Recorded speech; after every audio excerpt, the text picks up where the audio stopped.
ज्ञानमोहविनाशकं भगवता पार्थाय प्रोक्तं रणे गुह्यं तत्परमं हिताय जगतो यस्याञ्चस्वशीभूतं ज्ञानेन सलिलया विकथिता देशीयभाषासु यावच्चन्द्रदिवाकरो येतां सा नाम ज्ञानेश्वरी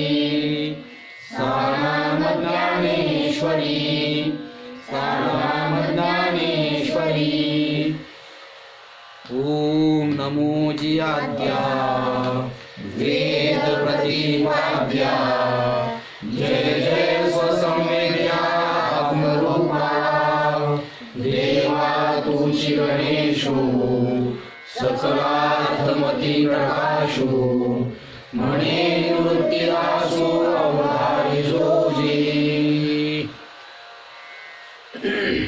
काल आपण 9व्या ओळीपर्यंत येऊन पोहोचलेलो आहोत. पहिल्या अध्यायाच्या 9 क्रमांकाच्या ओळीपर्यंत येऊन पोहोचलेलो आहोत. थोडंसं पाठीमागे जाऊन आपण परत चिंतन करू. देखा काव्य नाटका जे निर्धारिता सकौतुका त्याची ऋणझुणती क्षुद्र घंटिका अर्थध्वनी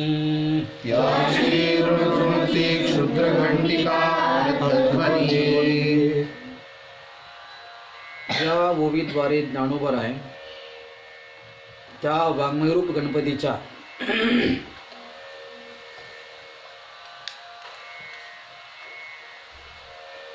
अजून एका अलंकाराचं वर्णन करत आहे.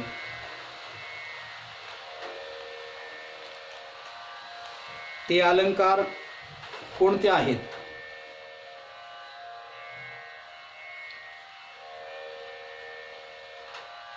तर ते अलंकार काव्य आणि नाटक. कुठले? काव्य आणि नाटक. ती काव्य आणि ती नाटक म्हणजे काय आहेत? अगोदरच्या ओळीमध्ये लालित्य पूर्ण पदरचना हेच सुंदर रंगाने रंगवलेलं वस्त्र सांगितलं आणि त्याच्यामध्ये असलेले शब्द अलंकार अर्थालंकार हे जे प्रकार आहेत ते प्रकार म्हणजेच त्या वस्त्रातील तलम तंतू सूक्ष्माती सूक्ष्म असलेले ते तलम तंतू. पण ते कसे चकचकणारे चकचकीत निर्मळ कसे निर्मळ अशी ती निर्मळ तंतू. म्हणजे वस्त्राचं वर्णन केलं गणपती बाप्पाच्या. आता वर्णन करत आहेत अजून एक अलंकार सांगतायत घागऱ्या. त्या गणपती बाप्पाच्या पायातील ज्या घागऱ्या आहेत त्या घागऱ्या कोण आहेत? तर ही काव्य आणि नाटक. कोण आहेत? काव्य आणि नाटक. ही काव्य नाटक त्या भगवान गणेशाच्या पायातील घागऱ्या आहेत आणि त्या घागऱ्या म्हटलं की त्या घागऱ्यांना काय असतात? घुंगरं असतात. आणि ती घुंगरं काय करतात? मंजुळा आवाज करतात. आता घुंगरं बऱ्याच प्रकारची आहेत. ती घुंगरं मंजुळ नाही, त्यांचा आवाज कोणकोणत्या प्रकारचा आहे तो सांगण्याचा इथं माझा काही उद्देश नाही आहे. पण घुंगरं जी आहेत घागऱ्याला असणारी जी घुंगरं आहेत ती मात्र अशी मंजुळ आवाज करतात. आणि तो मंजुळ आवाज म्हणजेच या काव्य नाटकाचा जो अर्थ आहे तो अर्थ म्हणजेच त्या घुंगरांचा मंजुळ आवाज आहे. अर्थध्वनी. काव्य नाटकांचा अर्थध्वनी जो आहे तो त्या घुंगरांचा मंजुळ आवाज आहे. म्हणजे घागऱ्या हा अलंकार सांगितला. घागऱ्यांच्या ठिकाणी असलेली ती घुंगरं त्या घुंगरांचा जो मंजुळ आहे आवाज तो मंजुळ आवाज म्हणजे काव्य नाटकांचा अर्थ आहे असं ज्ञानोबाराय सांगतात. तर ही काव्य नाटकं आपण कालही पाहिलं की काव्य नाटकं ही कोणती काव्य नाटकं? आताही काव्य आहेत आणि आताही नाटकं आहेत. आताची नाटकं ही नाटकं करणारी नाटकं आहेत. काय नाटकं करणारी नाटकं आहेत. ती नाटक करणारी नाटकं थोडक्यात काय, त्या नाटकांच्या मध्ये ढोंगीपणा जास्त आहे. ढोंगीपणा म्हणजे विषय प्रवृत्त करणारी काव्य आणि नाटकं आत्ता आहेत. विषय प्रवृत्तीला बळ देणारी काव्य नाटकं आत्ता आहेत. ते जेणेकरून ती व्यक्ती विषय प्रवृत्त जास्त होईल अशा प्रकारचं त्या काव्य आणि नाटकांच्या मध्ये प्रदर्शन असतं किंवा तशा प्रकारचं लिखाण म्हणा त्याच्यामध्ये आहे. पण ही काव्य नाटकं ज्ञानोबरांना कुठली अपेक्षित आहेत, तर व्यास वाल्मिकीकृत भरतमुनीकृत जी काव्य नाटकं आहेत की जी फक्त आणि फक्त ईश्वर संबंधाने किंवा ईश्वराबद्दलचं तत्वज्ञान प्रतिपादन करणारे किंबहुना विषय प्रवृत्त असलेल्या लोकांना या विषयातून काढून सन्मार्गाला लावून अगदी अंतःकरण शुद्धीपूर्वक परमात्म्यापर्यंत कसं पोचता येईल अशा प्रकारची ती काव्य नाटकं आहेत. कारण ती रचना करणारे कोण आहेत, तर ते मंत्रद्रष्टे ऋषी आहेत. कोण, व्यास वाल्मिकादिक जे भरतमुनी वगैरे जे आहेत ते सगळे मंत्रद्रष्टे आहेत.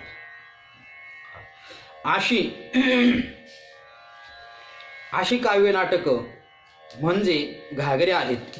आणि अशा काव्य नाटकांचा अर्थ म्हणजेच त्या घागऱ्यातील घुंगरांचा मंजूळ असा आवाज आहे. असं ज्ञानोबरायांना त्या भगवान परमात्म्याच्या गणपतीच्या घागऱ्याबद्दल बोलायचं आहे. मला वाटतं गणपतीच्या असलेल्या घागऱ्या ऋणोजनती क्षुद्रघंटिका, ह्याच्या क्षुद्रघंटिका म्हणजे घागऱ्या असा आपण अर्थ केलाय ना काल. दागिना, घागऱ्यांचा दागिना त्याला असतात घुंगरं. हां, मग ज्ञानोबरायांनी हा दागिना किती सुंदर आहे, त्या दागिन्याची सुंदरता किंवा त्या दागिन्यात असलेली मंजुळता हे किती सूक्ष्म विचार करून ज्ञानोबरायांनी रेखाटलेली आहे. मला वाटत नाही आत्तापर्यंत गणपतीचं रेखाटन करताना कोणी अशा प्रकारच्या दागिन्याचं, गणपती बाप्पाच्या पायातल्या घागऱ्याच्या दागिन्याचं, घागऱ्यारूप दागिन्याचं अशा प्रकारचं वर्णन केलं असं आत्तापर्यंत कुठं आहे किंवा कुठल्या साहित्यामध्ये नाही आहेत. खरं तर हे केवळ कवीकडून होऊ शकत नाही. काय, केवळ कवीकडून होऊ शकत नाही. मग ते कवी कसे असावे लागतात की जे अन्य सगळ्या कवींना मार्गदर्शक ठरतील अशा प्रकारचे मोठे महान संत कवी असावे लागतील तरच ते होईल, अन्यथा होणार नाही. ज्ञानोबराय हे संत कवी आहेत. म्हणजे थोडक्यात काय, कवी लोकांच्या करता प्रथम मार्गदर्शन जर कोणी केलं असेल तर ज्ञानोबरायांनी केलं. म्हणजे काव्य कसं असावं अशा प्रकारचं मार्गदर्शन जर कोणी केलं असेल तर ते ज्ञानोबराय. ज्ञानोबरायांचं जर नाव घेतलं नाही तर ते काही बरोबर नाही. ज्ञानोबरायांनी त्या कवी लोकांना एक मार्गदर्शकता ठरावी अशा प्रकारचं काव्य केलं. आणि ते काव्य करताना ज्ञानोबरायांनी जो विषय हातामध्ये घेतला त्या विषयातील प्रत्येक ठिकाणची चढ उतार उंची सगळेच्या सगळे खाचा कोचा सगळ्या अगदी बारीक निरीक्षण करून तो विषय पूर्ण केला. इथपर्यंत ज्ञानोबरायांनी काव्य केलं. म्हणजे थोडक्यात काय, तर ज्ञानोबरायांनी ज्या विषयाविषयी मांडणी केली काव्यात्मक पद्धतीने, ती काव्यात्मक पद्धतीने केलेली मांडणी, त्या मांडणीमध्ये त्या विषयाचा कुठला पार्ट राहिला असं कोणीही सांगू शकत नाही की ज्ञानोबरायांच्या हातून हा विषय ज्ञानोबरायांनी घेतला आणि या विषयाचा असा भाग राहून गेला असं होणार नाही. सांगोपांग अगदी चर्चा ज्ञानोबरायांची सांगोपांग ती सगळं काव्य असं ज्ञानोबराय करतात.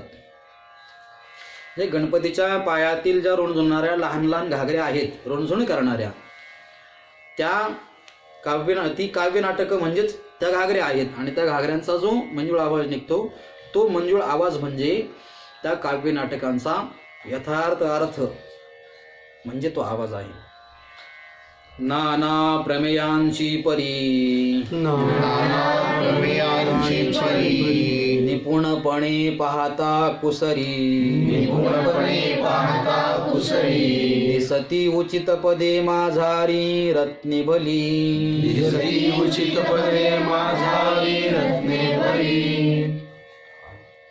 नाना प्रमेयांची परी, वेगवेगळ्या प्रकारांचे वेगवेगळ्या सिद्धांताचे प्रकार. आता बघा, त्याच काव्य नाटकामध्ये वेगवेगळ्या सिद्धांताचे प्रकार सांगितलेले आहेत. नाना प्रमेयांची परी. परी शब्दाचा अर्थ, परी हा उपसर्ग जरी असला तरी सुद्धा परी या शब्दाचा अर्थ या ठिकाणी प्रकार असा करायचा. वेगवेगळ्या प्रकारची प्रमेय, सिद्धांत. प्रमेय शब्दाचा अर्थ काय? सिद्धांत.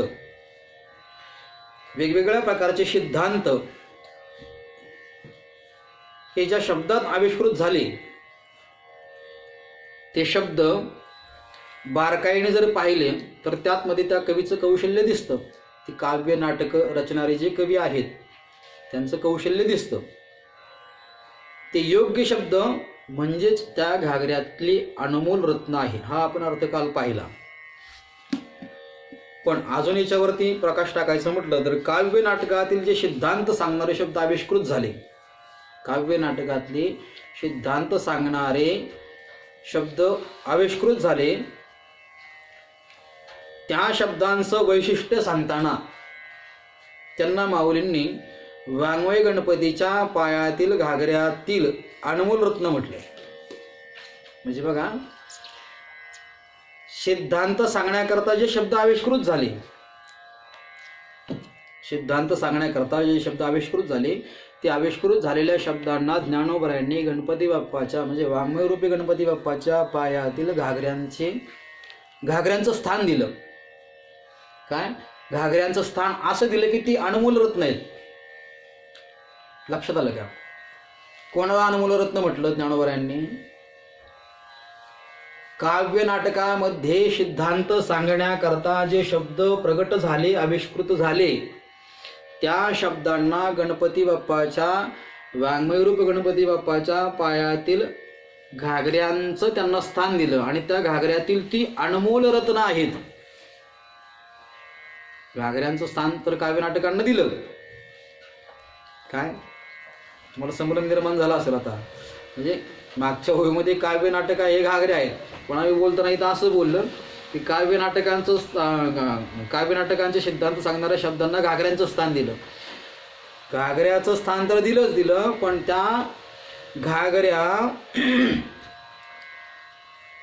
घागऱ्यांच्या मध्ये असणारी जी अनमोल रत्न आहेत, ती अनमोल रत्न म्हणजे हे सिद्धांत सांगणारे शब्द. लक्षात आलं? सिद्धांत सांगणारे शब्द असं माऊली म्हणतात. त्यात माऊलींचं कौशल्य, नैपुण्य ह्या गोष्टी प्रचंड प्रमाणामध्ये, म्हणजे किती सूक्ष्माती सूक्ष्म माऊलींनी या ठिकाणी प्रगट केले, ती निपुणता ज्ञानोबरांच्या या ठिकाणी दिसते. हे ज्ञानोबरा हे बोलताना कुठंही अजिबात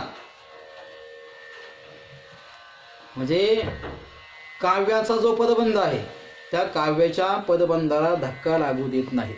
धक्का लागू न देता ज्ञानोबरांनी एकेका अलंकाराचं वर्णन केले. नुसतं अलंकाराचं नाव सांगून पुढे गेलेत नाही, तर त्या अलंकाराचं वैशिष्ट्य सांगितलंय. काय सांगितलंय?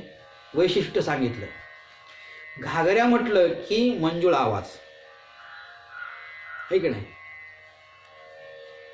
काल आपण म्हटलं होतं आरतीमध्ये, ऋण झुणती नुपुरे चरणी घागरिया, आहे की नाही? आवाज आपल्याला ती मंजुळता आपल्या कानाला आपण ऐकायला येते किंवा आपण ऐकलेली आहे. पण ते ज्ञानोबरांनी असा प्रकार म्हणजे अशा प्रकारे सांगितलंय, ओविबद्ध केले. ते ज्ञानोबरांची काव्याची कुशलता किंवा ती कलाकुसर ज्ञानोबरांच्याकडे किती जबरदस्त भरलेली, केवढी निपुणता आहे. भरपूर ठिकाणी वर्णन गणपतीची केलेली असतील, पण या पायातील आरतीमध्ये सुद्धा तो अलंकार आपण गातो किंवा ज्याने लिहिला त्याने ते लिहून ठेवलं. पण एवढा मंजुळ आवाज आणि त्या मंजुळ आवाजाचा जो ध्वनी आहे, तो ध्वनी म्हणजे काव्य नाटकांचा अर्थ. तो ध्वनी म्हणजे काव्य नाटकांचा अर्थ. ही किती सूक्ष्मता आहे. ध्वनी सर्वांनी सांगितला, ऋण झुणती नुपुरे, आहे की नाही? ध्वनी सर्वांनी सांगितला, पण काव्य नाटकांचा अर्थ म्हणजे तो मंजुळ ध्वनी.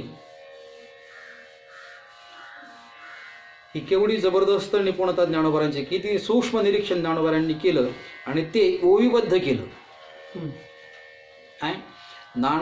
ओविबद्ध केलं. नाना प्रमेयांची परी निपुणपणे पाहता कुसरी. निपुणपणे, चतुराईने. कौशल्याने हुशारीने बारकाईने पाहिलं तर निपुणपणे पाहता कुसरी दिसती उचित पदे माझारी रत्ने भली.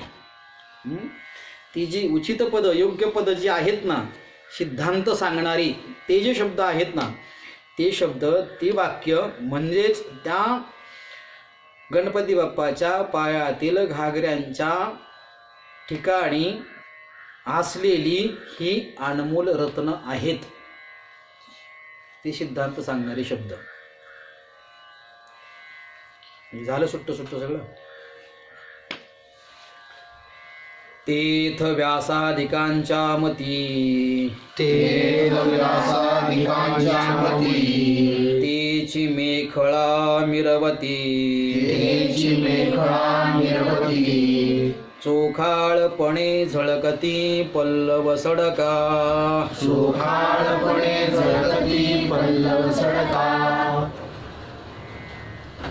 आता त्या गणपतीच्या अंगावर अजून एक अलंकार आहे. तो कुठला आहे? कोणता अलंकार? मेखळा. मेखळा शब्दाचा अर्थ काही ज्ञानेश्वरीकारांनी अर्थ करणाऱ्यांनी शेला असा केला, पण मेखळा स्वतंत्र अलंकार आहे. सर्वांना माहिती असेल, आपण सोने बनवणारी माणसं आहोत, अलंकार बनवणारी किंवा अलंकाराचे चाहते आहोत असं म्हणायला काही हरकत नाही. मेखळा हा स्वतंत्र अलंकार आहे की नाही? तर त्या मेखळा या अलंकाराचं वर्णन गणपती बाप्पाचं करताना ज्ञानोबांनी असं केले की त्या गणपतीच्या अंगावर असलेला तो मेखळा नावाचा अलंकार म्हणजे, तर मेखळा हा कुठे असतो? कमरेवर. मेखळा कुठं असतात? कमरेवर. मेखळा म्हणजे काय? एक गोल साखळी असते पूर्ण कमरेला, त्याचा वेढा असतो आणि त्या साखळीला असे पदर असतात. मग ते जे खालचे पदर आहेत ते कधी 2 पदर असतात, कधी 3 पदर असतात, कधी 4 असतात, कधी 5 असतात. म्हणजे ज्याला जसा बनवायचा तसा तो बनवतो. म्हणजे ती पदराची साखळी, तिला मेखळा म्हणतात. मग कधी कधी असे पुढेच फक्त पदर असतात, पाठीमागे पदर नसतात. काही मेखळा बनवताना चांदीच्या बनवत असतील तर ते पूर्वी मला वाटतं जवळजवळ लहान मुलांना हे बनवले जायचे. आत्ताही बनवत असतील, पण प्रत्येक घरोघरी हे साखळ्या, कमराची साखळी तिला म्हणायची. कटिबंध हे की नाही, त्याला काय म्हणतात? कडसरी, करधनी. करधनी शब्दाचा अर्थ करगोटा असा होतो, पण हा अलंकार, हा कटिभूषण मेखळा, ही मेखळा म्हणजेच व्यासादिक महर्षींची बुद्धी आहे. तेथ व्यासादिकांची आमती. काय आहे? व्यासादिकांची ती बुद्धी आहे. ती बुद्धी म्हणजेच त्या गणपती बाप्पाच्या कमरेवरची तो मेखळा हा अलंकार आहे आणि तो अत्यंत शोभतोय. तेची मेखळा मिरवती.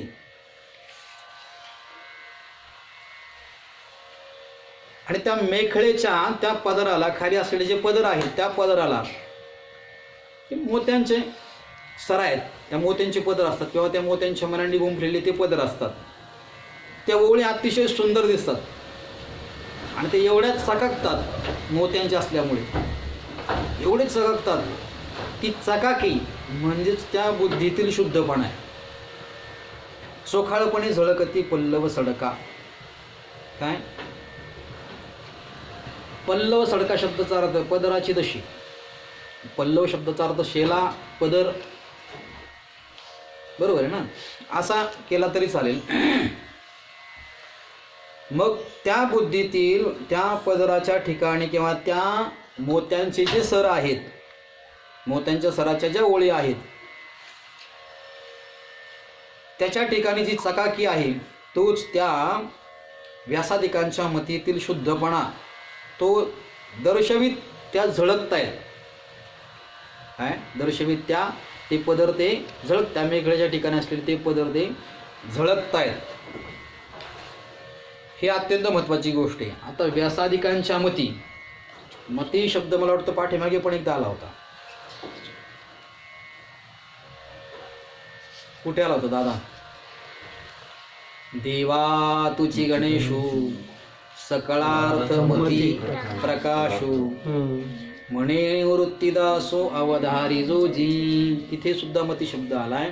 सगळ्या मतींना प्रकाशित करणारा. मती आणि बुद्धीमध्ये फरक आहे बरं का.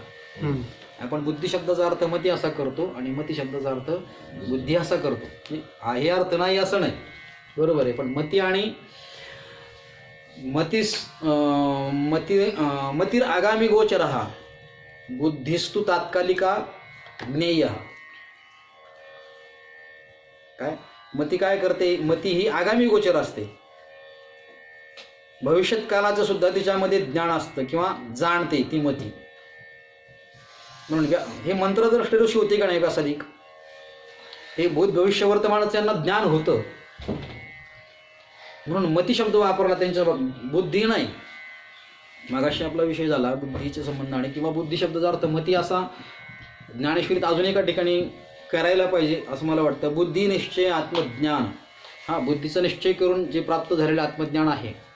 बुद्धी निश्चय आत्मज्ञान ब्रह्मरूप भावी आपणा आपण ब्रह्मनिष्ठा राखे पूर्ण तत्परायण अहर्निशी. ब्रह्मनिष्ठेला जो कधीही बाधा होऊ देत नाही, कायमस्वरूपी तदाकार वृत्ती असते, अशी ज्याची बुद्धी असते ती खरी मती. ती खरी मती. असा मतिवान जो पुरुष आहे ते आहेत व्यास. आणि त्या व्यासादिकांच्या ज्या मती आहेत तोच मेखळा नावाचा अलंकार गणपती बाप्पाच्या कटीवर कमरेवर शोभत आहे. आणि त्या मेखळा नावाच्या अलंकाराला असलेले जे मोत्यांचे सर, मोत्यांचे पदर, त्या मोत्यांच्या पदराच्या ठिकाणी जी चाकाकी आहे ती चाकाकी म्हणजे यांच्या बुद्धीतील शुद्धपणा दाखवून ती झळकत आहे. अशी सुंदरता त्या मेखळा नावाच्या अलंकार. हे आता बघा, आपल्याला अलंकार करायचे म्हटलं तर हे अलंकार करा म्हणजे आपल्याला गणपती ध्यानात राहील. हे जर आपण ज्ञानोबरांनी सांगितलेले गणपती बाप्पाचे जर सगळे अलंकार आपण केले तर गणपती आपल्याला लक्षात राहील ना, आहे की नाही? गणपती लक्षात राहील. मती, मी तुम्हाला मती बुद्धी सांगत होतो. मती ही निराळी आणि बुद्धी निराळी. मतीर आगामी गोचर. काय? मतीर आगामी गोचर. आगामी गोचरता जिच्या मध्ये असती ती आहे मती. भावी कालाशी म्हणजे भविष्याशी जिचा संबंध असतो ती मती.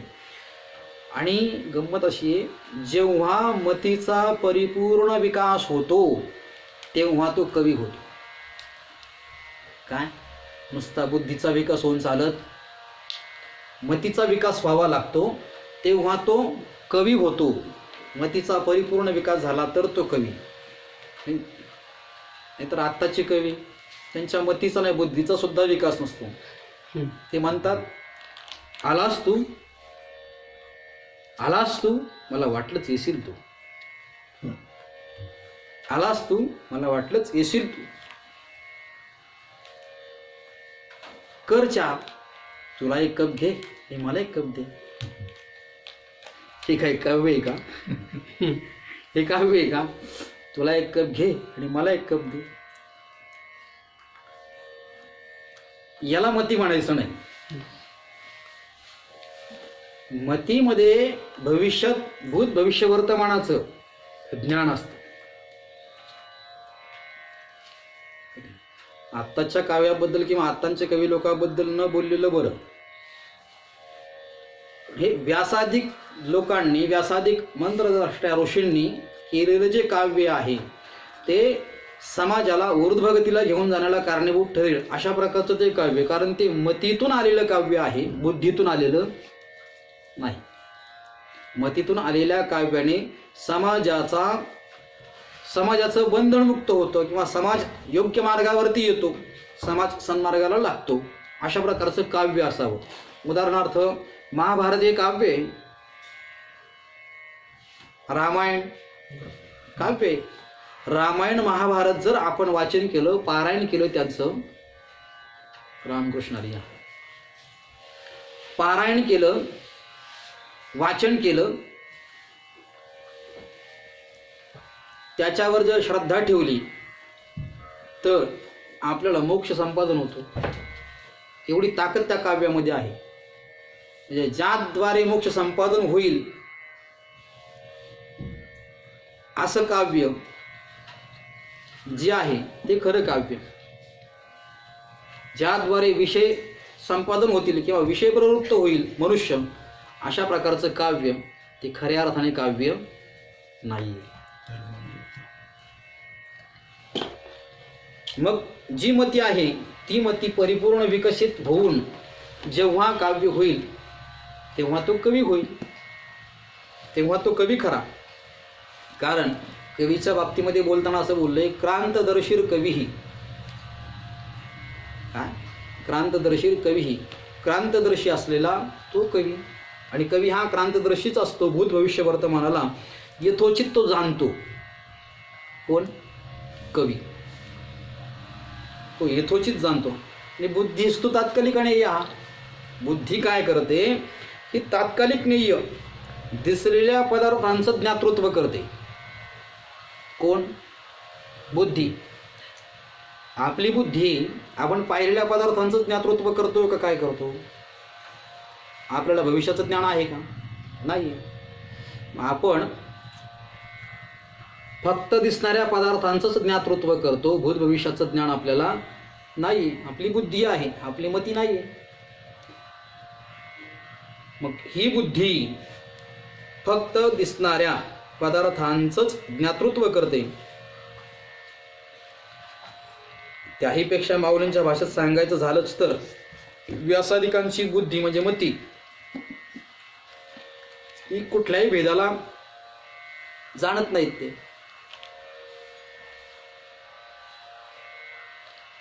कुठल्याही भेदाला जाणत नाही, अभेद स्थितीमध्ये ती राहतात. किंवा जी बुद्धी अभेद स्थितीमध्ये कायमस्वरूपी असते तिला मती म्हटलं तर चालेल. पण ज्या बुद्धीमध्ये कायम भेदच आहे तिला मती म्हणता येणार नाही. बुद्धी वेगळी आणि मती वेगळी.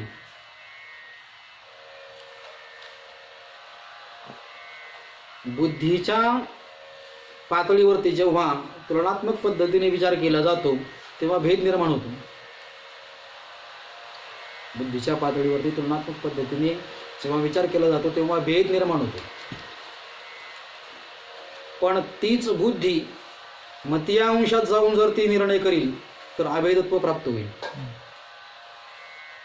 तीच बुद्धी मतीय अंशामध्ये जाऊन जर निर्णय करील तर अभेदत्व प्राप्त होईल.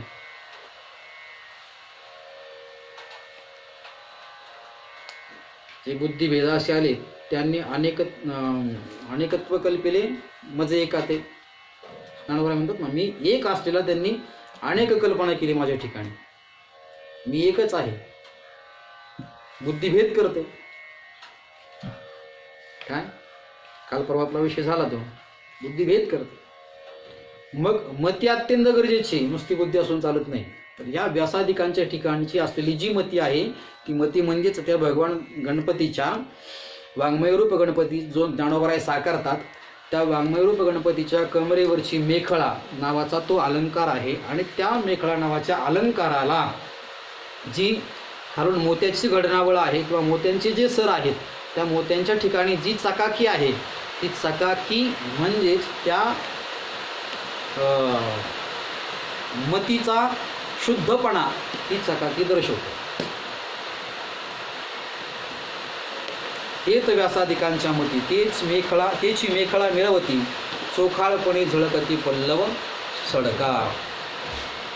देखा षडदर्शने मणिपती, देखा षडदर्शने मणिपती, तेची भुजांची आकृती, तेची भुजांची आकृती, म्हणून विसंवादे धरिती आयुधे हाती, म्हणून विसंवादे धरिती आयुधे हाती. देखा षडदर्शने मणिपती. असं पहा, जी षडदर्शनं आहेत ती 6 दर्शनं, आस्तिक 6 दर्शनं. कुठली? पतंजल योगशास्त्र, सांख्यशास्त्र, वैशेषिक न्याय, पूर्वमीमांसा आणि उत्तरमीमांसा. बरं का? ही जी 6 शास्त्र आहेत त्याची भुजांची आकृती ते काय आहेत? गणपती बाप्पाचे हात.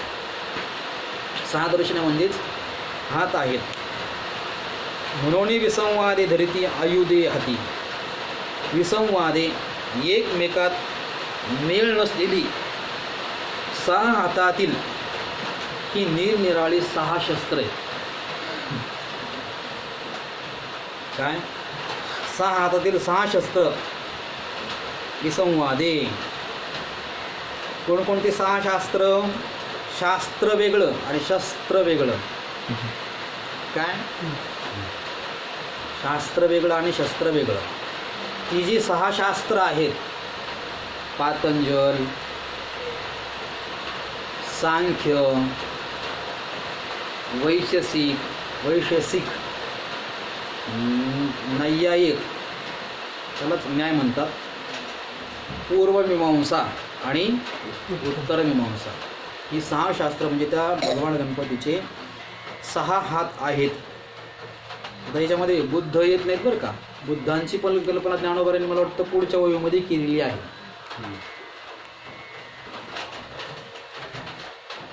ही सहा दर्शने म्हटली जातात किंवा सांगितली जातात किंवा आहेत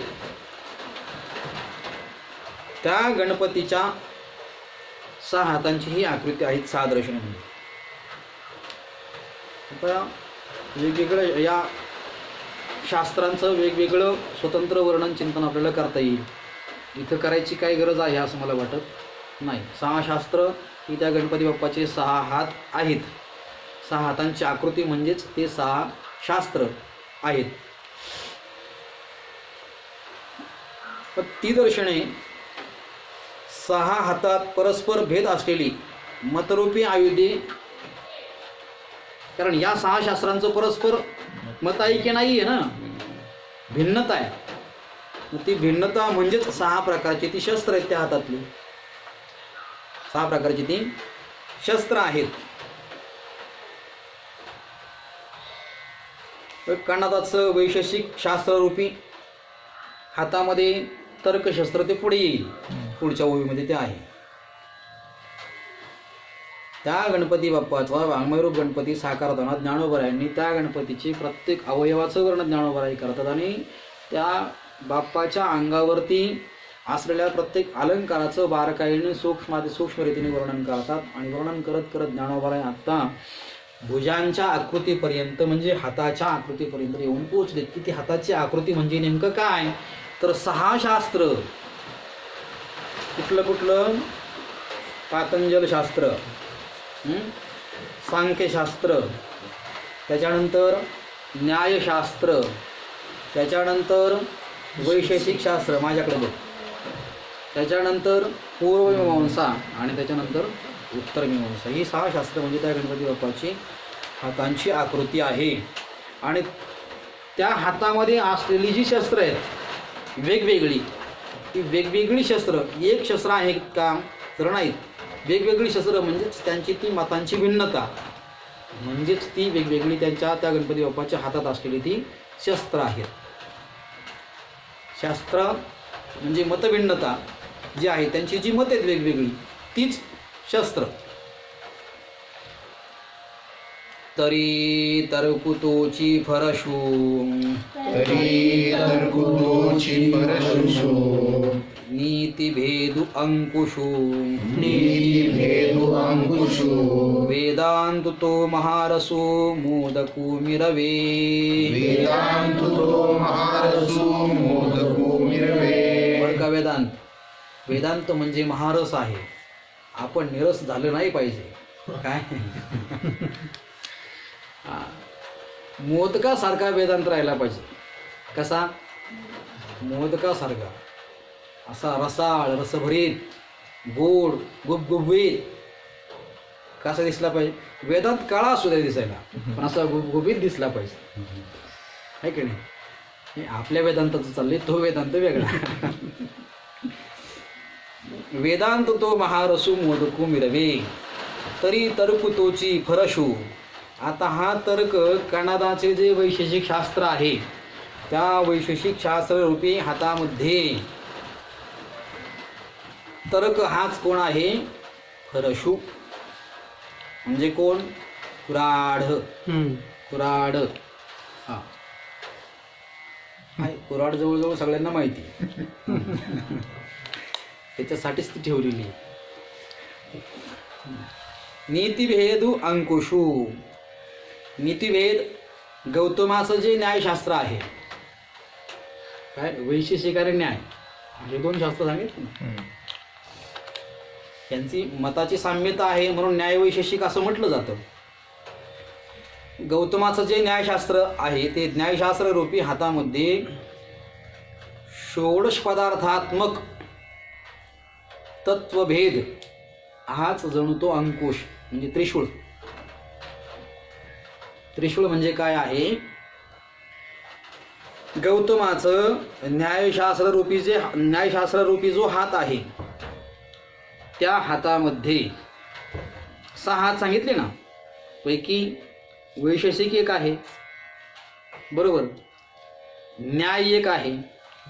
मग हा गौतमाचा जो न्याय आहे त्या न्यायशास्त्ररूपी जो हात आहे त्या हातामध्ये जो अंकुश आहे तो अंकुश षोडश पदार्थात्मक तत्वभेद हाच तो अंकुश आहे. षोडश पदार्थ आपण तर्कसंग्रह शिकताना सांगितले 16 पदार्थ. ते 16 पदार्थ रूपी जो तत्वभेद आहे तोच अंकुश होय. नीतिभेद अंकुशू वेदांतू तो महारसू मोदकू मिरवे. बादरायण प्रणित,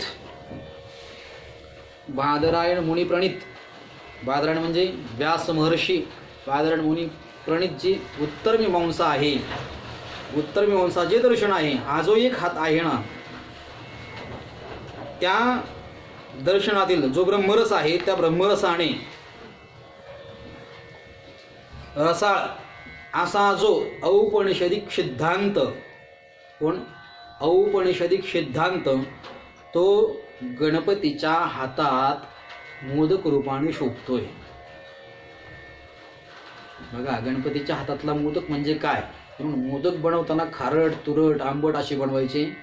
मोदक हा अत्यंत रसाळ असला पाहिजे, रसाळ, तरच तो मोदक, ठीक आहे ना, आनंद प्रदान करणारा. तसं हे आनंद प्रदान करणारं शास्त्र आहे. उत्तर मीमांसा म्हणजे आनंद प्रदान करणारं शास्त्र आहे. आणि आनंद प्रदान करणारं शास्त्र ते का, तर औपनिषदिक सिद्धांत हे अत्यंत आनंद प्रदान करतात. आणि औपनिषदिक सिद्धांत जे आहेत उत्तर मीमांसेतले तेच कोण आहेत? तर या गणपती बाप्पाच्या हातावरचे मोदक आहेत, मोदक. असं गणपती बाप्पाचं वर्णन ज्ञानोबराय करतात. एक हात, 2 हात सांगितले मला वाटतं या ठिकाणी ना, तरकुतोची परशु, हा एक हात आहे. नीतिभेदू म्हणजे एका हातामध्ये परशु धारण केलेला आहे, एका हातामध्ये अंकुश धारण केलेला आहे, त्रिशूळ धारण केलेलं आहे, एका हातामध्ये कुऱ्हाड आहे आणि एका हातामध्ये त्रिशूळ आहे. त्रिशूळ म्हणजे गौतम मुनी प्रणित असलेलं जे न्यायशास्त्र आहे त्या न्यायशास्त्रातले षोडश पदार्थात्मक जो तत्वभेद आहे तो आहे अंकुश. आणि वैशेषिक जो हात आहे तो कणाद मुनी प्रणित, त्यातला जो तर्क आहे तो तर्क म्हणजेच कोण आहे? परशु, कुऱ्हाड. आणि तिसरा हात जो आहे त्या हातावरती मोदक आहे गणपती बाप्पाच्या. तो तिसरा हात म्हणजे कोण आहे? उत्तर मीमांसा. उत्तर मीमांसा रूप असलेल्या त्या हातामध्ये त्या उत्तर मीमांसेतले जे रस, ब्रह्मरसाने भरलेले, रसाळ असलेले औपनिषदिक सिद्धांत, ते औपनिषदिक सिद्धांत म्हणजेच त्या हातावरचा तो मोदक आहे. काय तो मोदक कसा आहे? अत्यंत रसाळ. औपनिषदिक सिद्धांत हे अत्यंत रसाळ आहेत, अत्यंत रसाळ आहेत की जी ब्रह्मज्ञानापर्यंत पोहोचवतात, किंबहुना ब्रह्मज्ञानापर्यंत पोहोचवतात नाही तर ती ब्रह्मप्राप्ती करून देतात.